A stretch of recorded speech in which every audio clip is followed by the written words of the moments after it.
எல்லோருக்கும் வணக்கம். விடாப்படியா இன்னைக்கும் கரடிகள் 78 பாயிண்ட் இறக்கி தான் விட்டுருக்குங்க நண்பர்களே. ஒரு சின்ன சந்தோஷம் அப்படின்றது மார்க்கெட்டினுடைய நடுவில் வந்தது. உடனே வாட் அ மேன் அப்படின்னு நினச்சிக்கிட்டு இருந்தா மறுபடியும் க்ளோசிங்கில் பார்க்கும்போது 78 பாயிண்ட் இறங்கி தான் இருக்கு. ஆனால் இன்னைக்கு ஷேர் மார்க்கெட்டை பொறுத்த வரைக்கும் பெருசாக அடி வாங்கல, ரொம்பவுமே டல்லாக தான் இருக்கு. பெரிய லாஸ் அப்படின்ற மாதிரிலாம் காட்டல. மெட்டல் இண்டெக்ஸ் ஸ்டாக்ஸ் எடுத்து பார்ப்போம். அவனுக்கு மட்டும்தான் இன்னைக்கு ரொம்பவுமே சூப்பராக இருந்தாங்க. ஸோ மெட்டல் இண்டெக்ஸில் வந்து யார் அதிகமாக ஏறி இருக்காங்கன்னு பார்த்தோம்னா நேஷனல் அலுமினியம்ல நல்ல அருமையான ஏற்றம். இதுக்கு முக்கிய காரணம் சைனா தன்னைத்தானே முடிச்சு கொள்ள முயற்சி பண்ணுதா, சூசைட் அட்டெம்ப்ட் பண்ணுதா அப்படின்ற மாதிரி ஆயிப்போச்சு. அதாவது சைனாவுடைய நாட்டில் அவங்களோட எக்ஸ்போர்ட் அலுமினியம் காப்பர்லாம் வந்து இன்க்ரீஸ் ஆயிடுச்சு. அதனால் அவங்க நாட்டில் ஏதாவது இதெல்லாம் கிடைக்காம போயிடுமோ அப்படின்ற மாதிரி ஒரு கண்ட்ரோல் மெஷர்ஸில் நீங்கள் எக்ஸ்போர்ட் பண்ணிங்கன்னா உங்களுக்கு ரிபேட் கம்மி ஆயிரும் அப்படின்ற மாதிரி அங்கே அறிவிப்பு வந்திருக்கு. அப்போ அதனால் என்ன ஆகும், அவங்க நாட்டிலேருந்து எக்ஸ்போர்ட் ஆகிறது என்பது கம்மியாகும். அவங்களுடைய உள்நாட்டிலேயே அந்த அலுமினியம் அண்ட் காப்பர்லாம் அதிகமான அவைலபிலிட்டி அப்படின்றது கிடைக்கும். சமீபத்தில் நம்மளு கூட மெட்டலுக்கெல்லாம் அப்படி தானே பண்ணாங்க. ஸோ அந்த மாதிரி ஆனதுனால நம்மளுக்கு ஹிண்டால்கோ, நால்கோ, வேதாந்தா மட்டும் இல்லை, உலகளவில் இருக்கக்கூடிய அலுமினியம் கம்பெனிஸ்க்கெல்லாம் நல்ல ஒரு பாசிட்டிவ். அதனால தான் இன்னைக்கு நம்மளுடைய மெட்டல் இண்டெக்ஸ் அப்படின்றத எடுத்து பார்க்கும்பொழுது நல்ல ஒரு அருமையான வளர்ச்சி. அதுலேயும் பாருங்க ஒரு 5 பேர் இறங்கி கிடக்கான். ஏன்னா அவன் அலுமினியம் காப்பர் சம்பந்தப்பட்டவன் இல்லை அப்படின்ற மாதிரி எடுத்துக்க வேண்டியதுதான். நண்பர்களே, இன்னைக்கு ஒரு சோகமான விஷயம். இந்த பிபிசிஎல் அப்படின்றத நம்ம எடுத்து பார்த்தோம்னா கரண்ட் பிரைஸ்க்கு அவங்களுடைய டிவிடெண்ட் ஈல்டு வச்சு பார்க்கும் பொழுது 7.26% டிவிடெண்ட் கொடுக்கக்கூடிய ஒரு பங்கா தன்னைத்தானே காமிச்சுக்கிறான். சமீபத்தில் அவன் மேல் நோக்கி வந்ததெல்லாம் எவ்வளவு அப்படின்னு பார்த்தோம்னா ஆல்மோஸ்ட் ஒரு 367 ரூபா பக்கம் அப்படின்ற மாதிரிலாம் வந்திருக்கான். அப்படி வந்த இந்த பிபிசிஎல் அப்படின்ற பங்கு மறுபடியும் 289 ரூபா, அதாவது 2 days மூவிங் ஆவரேஜ் கீழே போகுது. ஏற்கனவே சமீபத்தில் ஒரு முறை இந்த பங்கு 2023 வெறும் 156 ரூபா அப்படின்ற மாதிரி சார்ட்ல காட்டுறான். அங்கிருந்து 380 வரைக்கும் வந்தது. அப்போ இந்த 289 ரூபாயிலிருந்து 380 ரூபா வருவானான்னு தெரியல. இன்னுமே கீழே போய் 200 ரூபா போயிட்டு அப்புறம் மறுபடியும் 300 ரூபா வருவானான்னு தெரியல. 4 வருஷத்துக்கு ஒருக்க இந்த மாதிரி தான் பண்ணிக்கிட்டு இருக்கான். ஆனால் அவனுடைய டிவிடெண்ட் ஈல்டு எப்பவுமே ஒரு மாதிரி சுமாராக இருந்துகிட்டு இருக்கு. ஸோ டிவிடெண்ட் ஈல்டு நல்லா இருக்கக்கூடிய கம்பெனி 2 days மூவிங் ஆவரேஜ் பக்கத்தில் ஏதாவது வந்து சீப்பாக விழுந்திருக்கா அப்படின்னா இந்த பிபிசிஎல் தான். இதை விடவும் சீப்பாகி 100 ரூபா 200 ரூபாயெல்லாம் போறானா என்ன அப்படின்றது தெரியல. பட் இப்போதைக்கு டிவிடெண்ட் கொடுக்கக்கூடிய பங்கு ஒரு சின்ன சீப்பாக வந்து விழுந்துள்ளது. நண்பர்களே, மற்ற நாடுகள் எப்படின்னு தெரியல, ஆனால் நம்ம நாட்டில் எலக்ட்ரிக் வெஹிக்கிள் செக்டருக்கு தொடர்ந்து நல்ல நியூஸ்கள் தான் வந்துகிட்டு இருக்கு. என்ன ஒரு அருமையான அறிவிப்பு பாருங்க.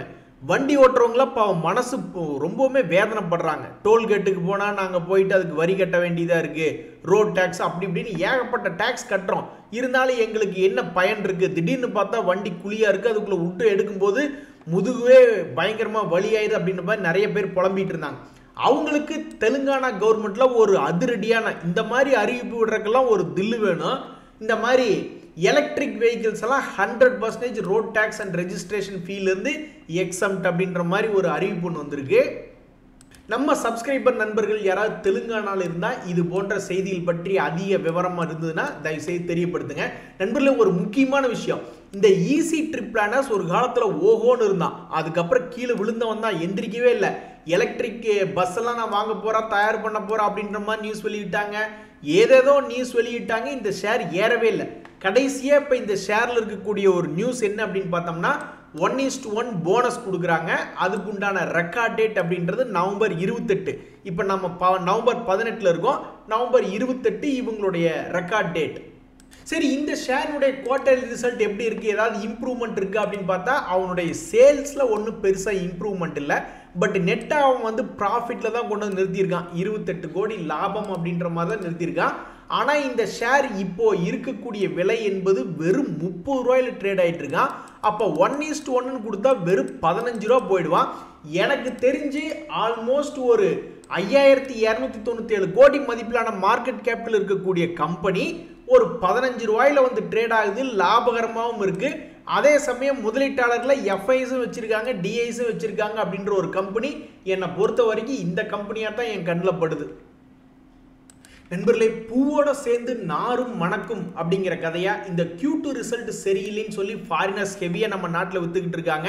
அதுக்கு தகுந்த மாதிரி Q2 ரிசல்ட் ஒன்றும் சரியில்லை. பல ஷேர்கள் 20% 40% இறங்கிட்டு இருக்கு. ஆனால் இப்போ கூட நல்ல ரிசல்ட் கொடுத்துருக்கக்கூடிய கம்பெனிகள் பாவம் ரொம்பவுமே கீழே இறங்கி கிடக்கு. எனக்கு நல்லா ஞாபகம் இருக்கு, இந்த HMA அக்ரோ அப்படின்ற ஒரு கம்பெனியில் ஒரு நண்பர் மாட்டிக்கிட்டாரு. என்ன ஒரு நல்ல நியூஸ் வந்தாலும் சொல்லுங்க, ரொம்ப ஹெவியான பொசிஷன் வச்சிருக்கேன் அப்படின்ற மாதிரி சொல்லிட்டு இருந்தாரு. இந்த ஷேர்னுடைய செப்டம்பர் குவார்டர் ரிசல்ட் நியூஸ் அப்படின்றத எடுத்து பார்க்கும்பொழுது மற்ற குவார்டர்ல விட அதிகமாக தான் அவன் சேல்ஸ் ப்ராஃபிட் அப்படின்றத பண்ணியிருக்கான். இருந்தும் பாவம் இந்த ஷேர் மண்ணக்கவி கீழே தான் படுத்துக்கிட்டு இருக்குது. பாவம் ஏதாவது ஒரு வகையில் இந்த Q2 ரிசல்ட்டை இனிமேலாவது ஷேர் மார்க்கெட் ரியலைஸ் பண்ணி இவனை கொஞ்சம் மேலே ஏற்றி விட்டா பாவம் அந்த நண்பர் தப்பிப்பார். அது மட்டும் இல்லை, எத்தனையோ கம்பெனிகள் பெரிய பெரிய மார்க்கெட் கேபிட்டல் கொண்ட கம்பெனிகள், IEX, முத்தூட் ஃபைனான்ஸ், இதெல்லாம் என்ன சாதாரண விஷயமா? இந்த IES எல்லாம் 14,000 கோடி மதிப்பிலான மார்க்கெட் கேபிட்டல் கொண்ட ஷேர். இந்த ஷேர்ல எத்தனையோ பிரச்சனைகள், கவர்மெண்ட் வந்து ரேட்டை நார்மலைஸ் பண்ணிடுவாங்க, இவங்களுடைய ப்ராஃபிட்டபிலிட்டியே இருக்காது, பூரா நெகட்டிவ் நியூஸ். அப்படி ஒரு நெகட்டிவ் நியூஸ் இருந்தோம் செப்டம்பர் மாதத்தில், இத்தனைக்கு சம்மர் கூட கிடையாது. அந்த சமயத்திலையும் பார்த்தோம்னா நெட் ப்ராஃபிட் 106 கோடி அப்படின்றது லாபம் பண்ணியிருக்காங்க. ஆனால் இதுக்கு என்ன பயன்? ஏதாவது 10 பைசா பயனா அப்படின்னு பார்த்தா ஒரு பயனும் கிடையாது. 240 ரூபாயிலிருந்து இப்போ 160 ரூபா வந்து ட்ரேட் ஆகிட்டு இருக்கான். இந்த 240 ரூபா ஒன்றும் சும்மா வரல, 3 வருஷமா தக்கு முக்காடி ஆண்டவ புண்ணியத்தில் 120 ரூபாயிலிருந்து 240 ரூபா வந்தான். பணத்தை டபுள் பண்ணி விட்டான். கடைசியில் பார்த்தா மறுபடியும் 160 ரூபா போயிடுச்சு பாவம். ஆனாலும் அதனுடைய குவார்டர்லி ரிசல்ட் நல்லா தான் இருக்கு. அதே மாதிரி ராலிஸ் இந்தியா என்ன சின்ன கம்பெனியா? டாடா குரூப், அந்த டாடா குரூப் அவன் சமீபத்தில் இல்லாத மிகப்பெரிய ஒரு ரிட்டர்ன் 98 கோடி நெட் ப்ராஃபிட் பண்ணி காமிச்சிருக்கான். பட் இருந்தாலும் பாவம் அவனை பிடிச்ச ஆல்மோஸ்ட் ஒரு 20% இறக்கி விட்டாங்க, 360 ரூபாயிலிருந்து 300 ரூபா. அதுக்கு என்ன காரணம்? பூவோட சேர்ந்து நாரும் மணக்கும் அப்படின்ற மாதிரி ஹட்கோன்னு ஒரு ஷேர், இவனுக்கு என்ன குறைச்சல்? 40,000 கோடி மதிப்பிலான மார்க்கெட் கேபிட்டல் அவங்க கிட்ட இருக்கு. அவங்களுடைய செப்டம்பர் ரிசல்ட் எடுத்து பார்த்தா அதுவும் என்ன சாதாரண ரிசல்ட்டா? ஆல்மோஸ்ட் 689 கோடி.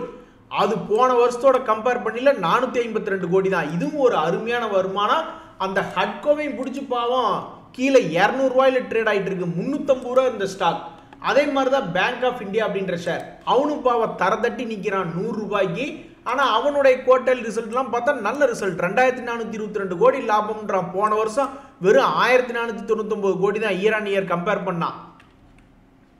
ஆக நல்ல ரிசல்ட் தான். ஆனால் ஏமாத்திட்டாங்க, நம்ம பணத்தை பூரா பறிச்சுட்டாங்க அப்படின்ற மாதிரி பாவம் இந்த ஷேர் வச்சிருக்கிறவங்கலாம் ரொம்ப வருத்தப்படுவாங்க. ஆனால் உண்மையில் என்னை பொறுத்த வரைக்கும் இந்த ஷேர் மார்க்கெட் ஒரு நியாயமான மார்க்கெட்டாக இருந்தால் இந்த Q2 ரிசல்ட் இந்த ஷேர் மார்க்கெட் மதிக்கணும். ஆனால் பாவம் மதிக்காமல் இந்த ஷேர்களையெல்லாம் போட்டு மிதிச்சு விட்டுருச்சு. நண்பர்களே, இன்னைக்கு ஷேர் மார்க்கெட்டில் பார்த்தீங்கன்னா Nifty 50 இண்டெக்ஸில் டாப் கெய்னர் ஹிண்டால்கோ ஷேர் தான். பெயர் தெரியாத கம்பெனிகள் சிலதெல்லாம் 20% அடி பொழந்து கட்டிட்டாங்க.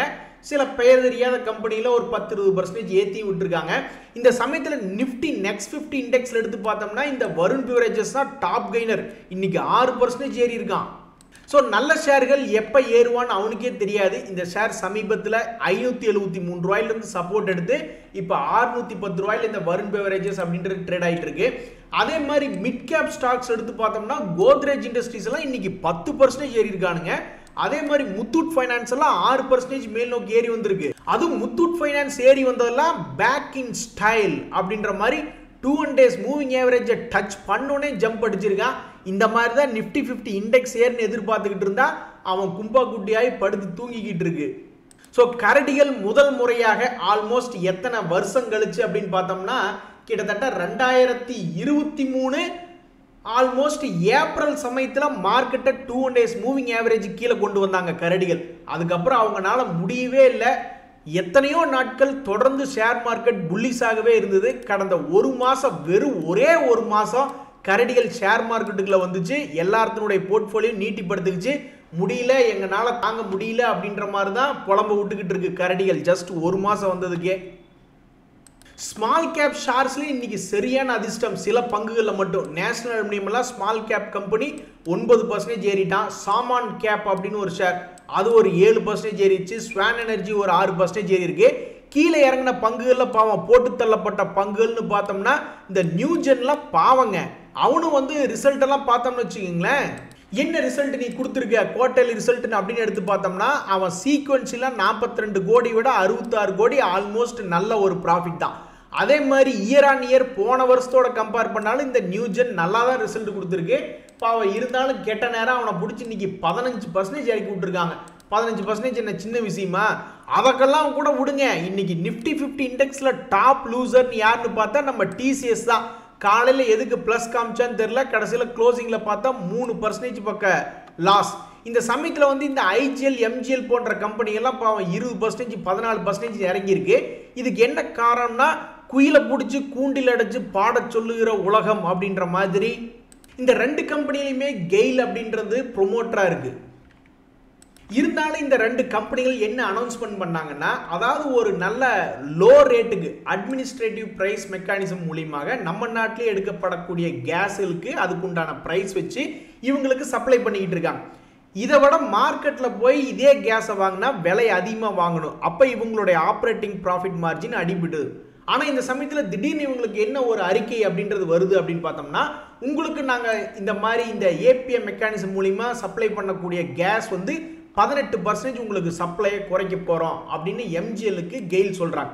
அதே மாதிரி இந்திரபிரஸ்தா ஐஜிஎலுக்கு அவங்க என்ன சொல்கிறாங்க அப்படின்னு பார்த்தோம்னா, உங்களுக்கு 20% வந்து கம்மியாக அலோகேட் பண்ணுறோம்.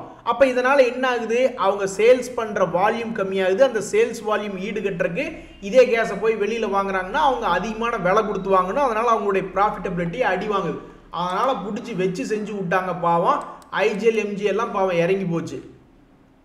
இன்னுமே சில கொடுமையை கேளுங்க. இந்த டெல்லி வெரி அப்படின்ற ஷேர் அவன் இன்னைக்கு பாவம் க்ளோசிங் 1% க்ளோசிங் தான். இறங்கின மார்க்கெட்ல 1% பரவாயில்ல தான். இருந்தாலும் அவனுடைய குவார்டர்லி ரிசல்ட்ஸ் எல்லாம் எடுத்து பார்க்கும் பொழுது போன வருஷத்துல 103 கோடி நஷ்டம் பண்ணியிருந்தான். இப்போ 10 கோடி லாபம் தான் பண்ணியிருக்கான். இயர் ஆன் இயர் பரவாயில்ல தான். இருந்தாலும் பாவம் அவனை இன்னைக்கு மைனஸ்ல தான் முடிச்சு விட்டாங்க. அதே மாதிரி கிளென்மார்க் ஷேர் காலையெல்லாம் பிளஸ்ல தான் இருந்தான். ஆனால் கடைசியில் எடுத்து பார்த்தா 3% இறங்கி கிடக்கு. இவங்களுடைய ரிசல்ட்டுமே எடுத்து பார்த்தோம்னா இதுக்கு முன்னாடி போன வருஷமெல்லாம் ஒரு லாஸ் மேக்கிங் ரிசல்ட்டாக அறிவிச்சிருந்தான். இப்போ நல்ல அருமையான ப்ராஃபிட்டு. போன குவார்ட்டரோடவும் நல்ல ப்ராஃபிட் தான். இருந்தாலும் பாவம் அவனையும் பிடிச்சி இறக்கி விட்டாங்க Glenmark pharma. So Glenmark pharma இறங்காமே ரொம்ப ஸ்டாண்டர்டாக இருந்தான். சரி ரிசல்ட் வந்ததுக்கப்புறம் இவனை இறக்கி விட்டுறலாம் நினச்சிருப்பாங்க போல. நீ எப்படி வேணாலும் ரிசல்ட் கொடு, மற்றவங்கெல்லாம் இறங்கிட்டு இருக்காங்க, நீ மட்டும் என்ன, நீ மட்டும் தங்கக்கட்டலில் பிறந்த தாமரையா கிடையாது அப்படின்னு சொல்லி இறக்கி விட்டாங்க. நண்பர்களே, தங்கத்தினுடைய விலை ரொம்பவுமே அடிவாரத்தில் போய் படுத்து கிடக்கு. கடந்த ஒரு மாசத்தினுடைய லோ பிரைஸ்ல பாவம் ட்ரேட் ஆகிட்டு இருக்கு. இந்த சமயத்தில் தங்கம் சம்பந்தப்பட்ட இன்னொரு நியூஸ் என்ன அப்படின்னு பார்த்தோம்னா, இந்த ஹிந்துஸ்தான் ஜிங்க் வந்து அவங்க எத்தனையோ மைனிங் பண்ணி எடுத்துக்கிட்டு இருக்காங்க. அந்த வகையில் கோல்டு மைனிங் ஒன்று பிட் பண்ணியிருந்தாங்க. அது அவங்களுக்கு கிடைச்சிருச்சு. ராஜஸ்தானில் இருக்கக்கூடிய ஒரு கோல்டு மைனிங் பிளாக் அவங்களுக்கு கிடைச்சிருச்சு அப்படின்ற மாதிரி ஒரு நியூஸ் வருது. ஸோ கோல்டு மைனிங்ல இவங்களுடைய முதல் பயணம் இதுதான் அப்படின்ற மாதிரி ஒரு நியூஸ் வந்தாங்காட்டி காலையிலாம் பாசிட்டிவ்ல இருந்த ஷேர் கடைசியில் க்ளோசிங் பேசிஸ்லையும் பாசிட்டிவ் தான். ஆனால் வெறும் 55 பைசா. இன்றைய தகவல் அனைத்து உங்களுக்கு உதவியாக இருந்ததுன்னு எனக்கு சந்தோஷம் தான். ரொம்ப நன்றி, வணக்கம்.